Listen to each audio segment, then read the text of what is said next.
लीजिए सुनिए देवकीनंदन खत्री के लिखे उपन्यास चंद्रकांता संतति के चौथे भाग के 8वें बयान को मेरी यानी समीर गोस्वामी की आवाज में। अब हम फिर उस महारानी के दरबार का हाल लिखते हैं जहां से नानक निकाला जाकर गंगा के किनारे पहुंचाया गया था। नानक को कोठरी में ढकेलकर बाबा जी लौटे तो महारानी के पास न जाकर दूसरी ही तरफ रवाना हुए और एक बारहदरी में पहुंचे जहां कई आदमी बैठे हुए कुछ काम कर रहे थे। बाबा जी को देखते ही वे लोग उठ खड़े हुए।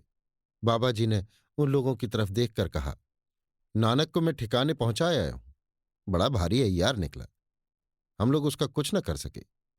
खैर उसे गंगा जी के किनारे उसी जगह पहुंचा दो जहां बजड़े से उतरा था। उसके लिए कुछ खाने की चीज भी वहां रख देना। इतना कहकर बाबा जी वहां से लौटे और महारानी के पास पहुंचे। इस समय महारानी का दरबार उस ढंग का न था और न भीड़ भाड़ ही थी। सिंहासन और कुर्सियों का नाम निशान न था, केवल फर्श बिछा हुआ था जिस पर महारानी राम भोली और वो औरत जिसके घोड़े पर सवार हो राम भोली नानक से जुदा हुई थी बैठी आपस में कुछ बातें कर रही थीं। बाबा जी ने पहुंचते ही कहा, मैं नहीं समझता था कि नानक इतना बड़ा धूर्त और चालाक निकलेगा। धनपति ने कहा था कि वो बहुत सीधा है, सहज ही में काम निकल जाएगा। व्यर्थ इतना आडंबर करना पड़ा। पाठक याद रखें, धनपति उस औरत का नाम है जिसके घोड़े पर सवार होकर राम भोली नानक के सामने से भागी थी। ताज्जुब नहीं कि धनपति के नाम से बारीक ख्याल वाले पाठक चौंके और सोचे कि ऐसी औरत का नाम धनपति क्यों हुआ। ये सोचने की बात है और आगे चलकर ये नाम कुछ रंग लावेगा। धनपति, खैर जो होना था सो हो चुका। इतना तो मालूम हुआ कि हम लोग नानक के पंजे में फंस गए। अब कोई ऐसी तरकीब करनी चाहिए जिससे जान बचे और नानक के हाथ से छुटकारा मिले। बाबा जी, मैं तो फिर भी नसीहत दूंगा कि आप लोग इस फेर में न पड़े। कुंवर इंद्रजीत सिंह और आनंद सिंह बड़े प्रतापी हैं। उन्हें अपने अधीन करना और उनके हिस्से की चीज छीन लेना कठिन है, सहज नहीं। देखा पहली ही सीढ़ी में आप लोगों ने कैसा धोखा खाया। ईश्वर ना करे यदि नानक मर जाए या उसे कोई मार डाले और वो किताब उसी के कब्जे में रह जाए और पता न लगे, तो क्या आप लोगों के बचने की कोई सूरत निकल सकती है? राम भोली, बेशक कभी नहीं, हम लोग बुरी मौत मारे जाएंगे। बाबा जी, मैं बेशक जोर देता था और ऐसा कभी होने न देता, मगर सिवाय समझाने के और कुछ नहीं कर सकता। महारानी बाबा जी की तरफ देखकर, एक दफे और उद्योग करूंगी।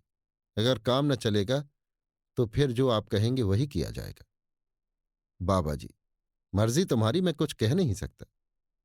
महारानी धनपति और राम भोली की तरफ देखकर, सिवाय तुम दोनों के इस काम के लायक और कोई भी है? धनपति, मैं जान लड़ाने से कब बाज आने वाली हूं। राम भोली, जो हुक्म होगा करूंगी ही। महारानी, तुम दोनों जाओ और जो कुछ करते बने करो। राम भोली, काम बांट दीजिए। महारानी धनपति की तरफ देखकर, नानक के कब्जे से किताब निकाल लेना तुम्हारा काम, और राम भोली की तरफ देख के, किशोरी को गिरफ्तार कर लाना तुम्हारा काम। बाबा जी, मगर दो बातों का ध्यान रखना, नहीं तो जीती न बचोगे। दोनों? वो क्या? बाबा जी, एक तो कुंवर इंद्रजीत सिंह या आनंद सिंह को हाथ न लगाना। दूसरे ऐसे काम करना जिससे नानक को तुम दोनों का पता न लगे, नहीं तो वो बिना जान लिए कभी न छोड़ेगा और तुम लोगों के किए कुछ न होगा। राम भोली की तरफ देख के, ये न समझना कि अब वो तुम्हारा मुलाहिजा करेगा। अब उसे ऐसा हाल मालूम हो गया है, हम लोगों को जड़ बुनियाद से खोद कर फेंक देने का उद्योग करेगा। महारानी, ठीक है, इसमें कोई शक नहीं, मगर ये दोनों चालाक हैं, अपने को बचावेंगे। दोनों की तरफ देखकर, खैर तुम लोग जाओ, देखो ईश्वर क्या करता है। खूब होशियार और अपने को बचाए रहना। दोनों, कोई हर्ष नहीं। अभी आप सुन रहे थे देवकीनंदन खत्री के लिखे उपन्यास चंद्रकांता संतति के चौथे भाग के 8वें बयान को मेरी यानी समीर गोस्वामी की आवाज में।